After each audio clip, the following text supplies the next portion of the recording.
I awoke, disoriented and in pain. The harsh fluorescent lights overhead cast a sickly yellow glow that only added to the pounding ache in my head. The walls were made of a cold gray concrete, and the air smelled stale and musty. I sat up slowly, aware that I had no recollection of how I got here. I tried to recall the events leading up to now, but nothing but a messy fog came through.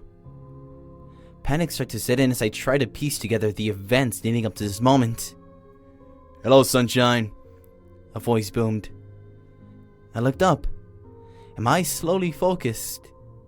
Dressed in his blue uniform, donut in one hand and cup of coffee, or tea in the other, like a walking stereotype, he smirked at me from the other side of the cell bars. Feigning a smile, I grumbled, "Oh, hey Chief, you're looking good?" While rubbing my temples. "Coffee?" he asked, lifting the cup in his hand slightly. "Got anything stronger?" I mumbled back, the hangover hitting me in waves. "Ha! That's what got you in here, John," he snorted, walking to my cell and placing the paper cup on the bar. Small towns, you gotta love them. I knew all the local police on a first-name basis, and they all knew mine. I felt like I spent more time in here than I did at my own place. I probably did, but I wasn't always the town drunk. In fact, I'd only recently come to accept that I was. Once upon a time, though, I was a small store manager, running a team of 5 cells and a couple of admin staff in an electronics store. I was happy. We were happy. My partner and I had just bought our first place, a small 3-bedroom, 1970s property on an acre of land. It was close enough to the town that shopping and traveling to work wasn't an issue, but far enough out that it felt private and quiet. Just what we had dreamed of. "Come on, just one more photo," Lucy said, grinning, "before they take the sold sign down." "All right, one more," I replied, feigning annoyance. I really didn't mind, but I couldn't let her know. "All right, smile you two," Mindy, Lucy's sister, said. She aimed the camera at us as we stood in front of the large real estate sign that had the big sold sticker plastered across it. "John, put your hand on her belly," she said, indicating to Lucy's pregnant stomach. I smiled, placing my hand around her and the other resting on the lump of her belly. "Cheese!" Flash. Lightning crackled outside the cell's only window, and only now I noticed how dark and stormy it was outside. "What time is it?" I asked, rubbing the back of my neck as I slowly stood to retrieve the coffee. "A little past 5 in the morning," Chief Beverage replied. Grabbing the cup of coffee off the bar, I raised it in thanks to the chief and took a sip. Instantly, the warm coffee had an effect on my headache, making me feel more awake and alert. I took another sip and let the caffeine work its magic, as another crash of lightning lit up the skies, shortly followed by the grotto rolling thunder that shook the prison. Just like the night that changed my life. We had been out celebrating our baby shower with friends and family. The forecast had mentioned a little rain, but nothing like the storm we found ourselves in as we drove home that night. "Maybe we should slow down a little," Lucy said, one hand on her belly and the other on the dash in front of her, as she peered through the windshield at the storm outside. The window wipers were on high, but they were fighting a losing battle against the downpour, lighting up the sky, and thunder rattled the car's doors. "I'm already doing half the speed limit. Any slower and we'll just be sitting here," I replied, trying to keep an eye on the cat's eye reflecting in my high beams. The roads were so slick with running water and puddles that the paint lines were impossible to see in the dark. Besides, there's a hot bath and cold alcohol-free red wine waiting for you when we get home. I smirked, quickly glancing at her. She looked back at me and returned a smile. Before looking back at the road, "John!" Lucy screamed. I looked back at the road and my heart jumped in my throat. A fork of lightning illuminated the sky, and in the middle of the road was a figure, just standing there. I hit the brakes and swerved. Although I was going well below the speed limit, the wheels locked up and the car skidded uncontrollably across the wet surface. The impact wasn't massive. It didn't need to be. We had slid sideways into a power pole, hitting it with the front passenger door. It wasn't hard, but it was hard enough. They tried to resuscitate her. They tried to save her unborn baby. When I spoke to the police later that night, it had been Chief Beveridge who had been the shoulder I needed to cry on. I told him almost everything that had happened, including that there had been a person standing in the middle of the road. I didn't tell him that the person in the middle of the road was me. A rattling of keys snapped my attention back to the current predicament. Come on. Let's get you home, the chief said as he tried different keys to unlock my cell. Having a bit of trouble there? I mumbled. He chose to ignore me. After 4 or 5 attempts, he finally found the key that fit. He swung open the large cell cage door and took a step to the side, motioning with his head for me to leave. As I exited the cell, he had a donut for me. Get some sugar in you, he said, and I took it from his hand. Cheers, I mumbled, raising the donut to take a bite. We walked down to the short corridor past the other cells. All were empty, except one, which held a large man who looked like a truck driver. He was snoring on his side, though I hadn't heard him earlier due to the thunder and heavy rain outside. The lighting in the station was ancient, as if it had never been upgraded in the 19th century building. The lights flickered as another crash of thunder rattled the building. Quite the storm out there. You're lucky the patrol picked you up before you got caught in it, the chief said as he swiped his car to unlock the door. A low red light flashed up as it emitted a sharp double buzz noise. Sorry, it does this sometimes, he said, wiping the card against his shirt before swiping again. This time, a little green light lit up and a long single buzz sounded out. He leaned on the door handle and pushed it open, leading me through the main office and reception area of the station. There wasn't much activity in the station, as expected at 5 a.m. A few ununiformed officers sitting at desks, some administrators working away on their computers, and 2 team members managing the reception near the entry doors. There was a light buzz of a conversation over the clicking of keyboards, and a mountain TV in the corner played some local news channel.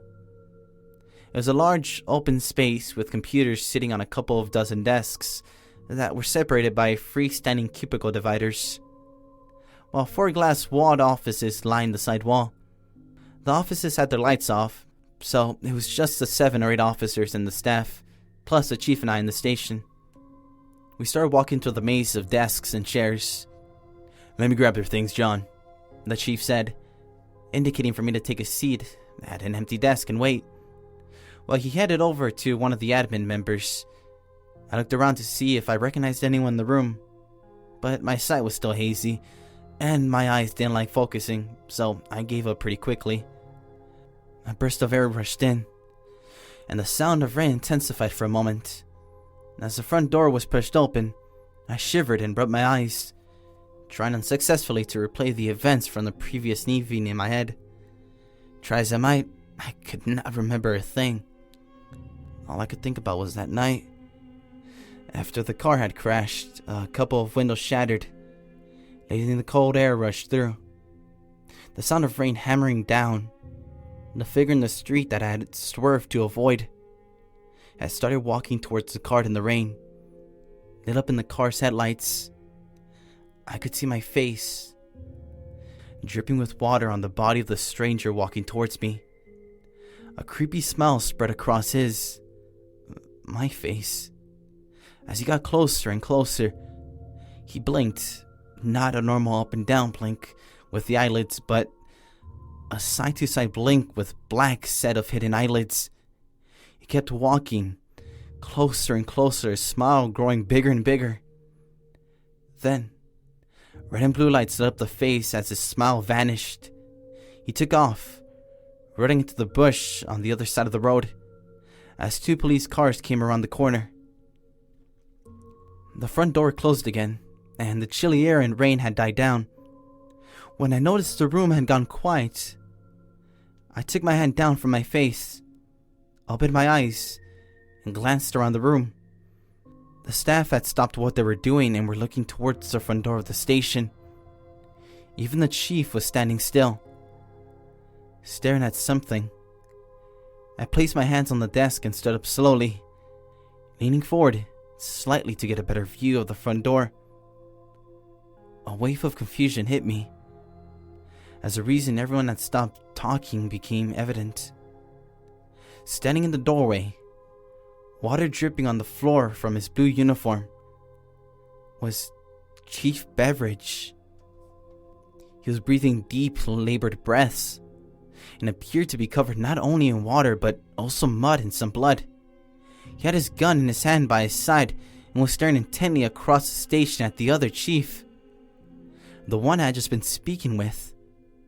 The other officers and staff were looking back and forth between the two chiefs, the dry chief and the wet chief, looking just as confused as I was feeling.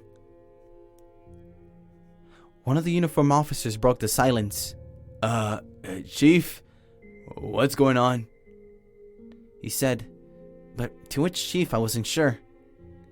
I noticed the officers slowly reaching for their holsters, and I took a step back. What the hell is going on? The wet chief didn't say anything but slowly raised his gun towards the dry chief. The officer's training kicked in as they unholstered the weapons and drew them in a flash. Lower your gun! One of them yelled uncertainly. Finally speaking, the wet chief yelled, That is not me! His gun now pointing directly at the dry chief. Lower your gun, chief! The officer repeated. I looked back at the dry chief, who was standing with his hand on the shoulder of an admin lady, Susan, I think her name was. The poor woman was visibly shaking in fear. A gun pointed in her direction. She appeared to have wet herself, as I could see liquid dripping to the floor from her seat. Chief, I don't know what's going on, but I need you to lower your gun, and we can work this out. One of the other officers yelled. Susan was shaking even harder now, convulsing almost. Something wasn't right. The officer started to notice as well. I looked down at Chief Beveridge's hand that was on her shoulder, and my heart stopped. They were across the room from me, and the lighting wasn't the best, but still, I can see perfectly clear now. His fingers, the parts that I could see, were black and pulsating. They had penetrated her shoulder, ripping through her top and digging directly into her skin. I looked down at the liquid that I at first thought was urine dripping from her seat. It was now gushing down, and it was red. I looked back at Dry Chief, my eyes wide and full of clarity now. Dry Chief turned his head slowly toward me, a smile creeping on his face. Then he blinked, a sideways blink, with black hidden eyelids. When the side-set eyelids slid back, eyes as black as coal had replaced his usually vibrant blue and white pair. I stumbled back, crashed into the desk behind me. Raising my hand and pointing at the Dry Chief, I yelled, "That's not the chief!" A snarl formed on his face and he whipped his head back towards the officers. The officers' faces dropped as they saw for the first time his lifeless eyes. They swung their guns around to face Dry Chief, but they were too slow.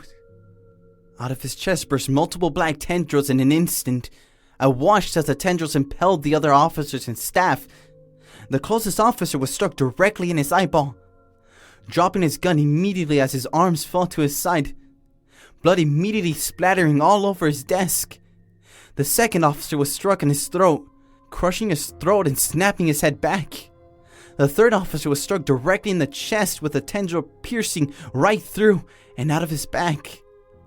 The two receptionists who were facing the wet chief, the real chief, were both hit squarely in the back of the head, slamming their heads forward and onto the desks in front of them, splattering blood all over the computer and desks. while the last admin staff had been sitting sideways, and the tendril had hit her directly in the ear. Any remnants of my hangover were completely gone now, as I surveyed the horror in the room before me. Wide-eyed shock.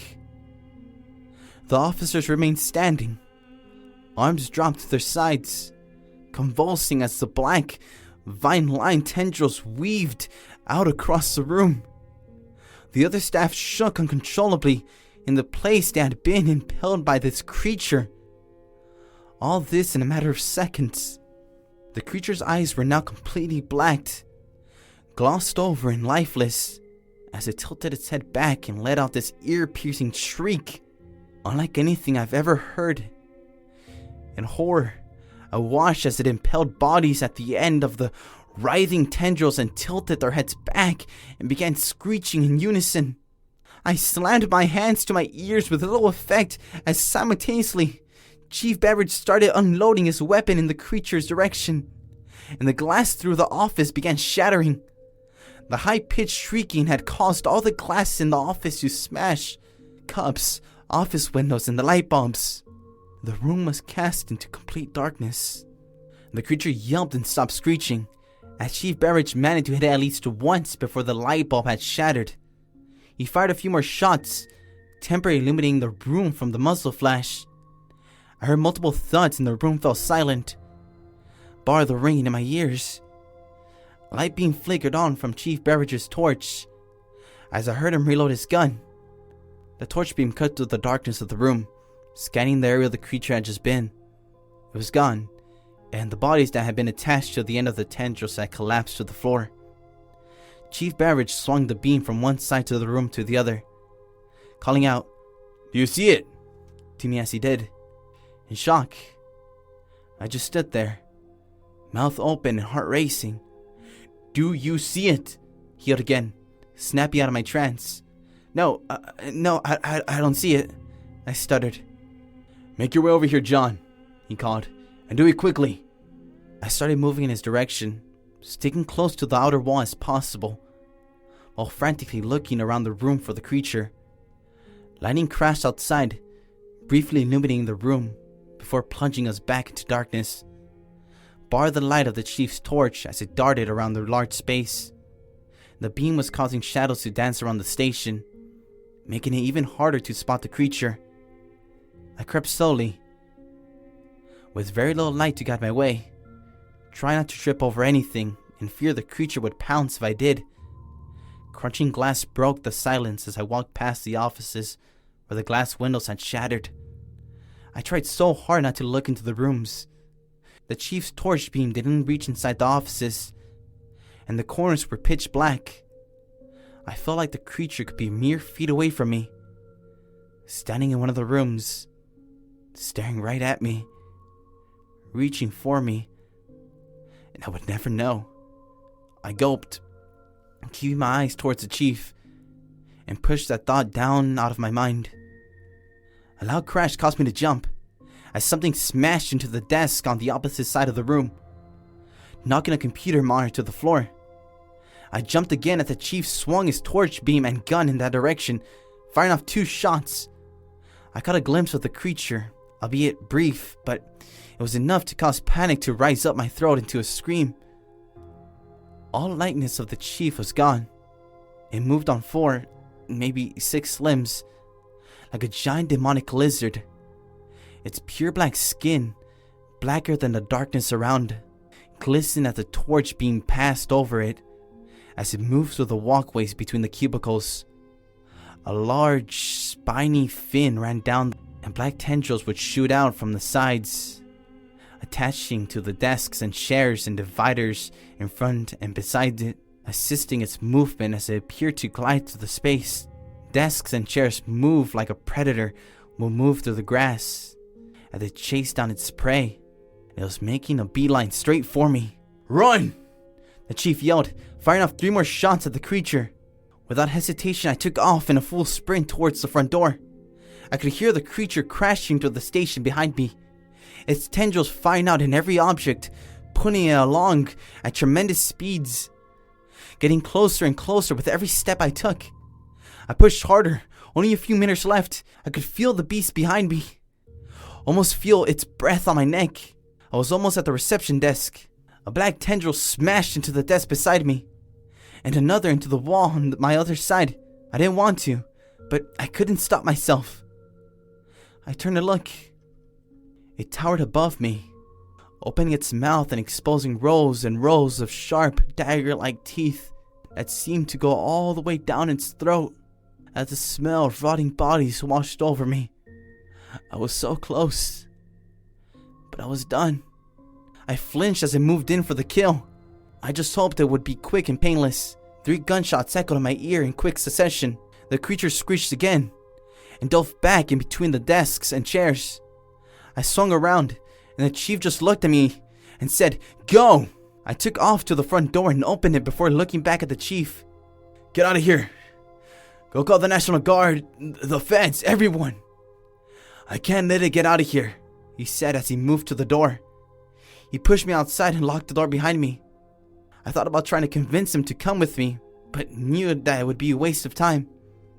Looking at him through the glass doors, I nodded and said, "Thank you," then took off to find a phone. And this brings me to now. The reason I'm sharing this story with y'all, in case I don't make it. You see, I found a phone. The local gas station a few blocks away was opened, and after the attendant saw the state I was in and the look of terror on my face, he immediately led me to the office and gave me a phone. I called everyone. The National Guard, the feds, the police station, the next town over. But I don't think anyone's coming. I did manage to convince the person I was speaking to at the National Guard to at least call the police station. They reluctantly agreed, putting me on mute and keeping me on the line while they dialed. After a half-dozen rings, Chief Beveridge finally answered, and I was extremely relieved to hear his voice. After going through the standard identification process, the man from the National Guard said, "We have reports of major injuries, possible deaths in your station. Do you require any immediate assistance?" My relief washed away into fear at Chief Beveridge's response. No issues here. We just had our local town drunk John causing a bit of a scene earlier. We have already released him already, but I think I might have to do a welfare check on him." I started yelling down to the phone as they wrapped up the conversation. Tears formed in my eyes, my screams falling on deaf ears as I was still muted. The man from the National Guard thanked them and apologized for the inconvenience, before coming back to me and warning me about the trouble I could get into for filing a false report and wasting their time. He ignored my pleas and hung up on me, leaving me listening to the dialed tone in disbelief. After what felt like an hour, I lowered the phone back to the receiver. As I leaned back in the chair, I could feel the blood running from me, leaving my skin feeling cold and clammy. I lowered my head into my hands, accepting this may be it. I heard the door swing open, heard the attendant clear his throat. Do you know how to use one of these?" he asked. I lifted my head from my hands. He was holding an M4 shotgun toward me. He had some sort of assault rifle over his shoulder and what looked like to be a modified Magnum handgun in his holster on his hip. "I heard you call," he said, as he handed me the shotgun. My mouth was open in shock. "I've been hunting this thing since it took my brother 2 years ago. You want to help me kill this fucker?" he asked, a hint of crazy in his eyes. I slowly stood, still in disbelief, looking at the slightly graying station attendant. For the first time, I started noticing details about him I missed earlier, such as his muscular build from his loosely fitting polo shirt, the battle scars on his hands and face, and the Special Forces tattoo peeking out from the bottom of his polo. "Well?" he asked, squinting his eyes a little at me.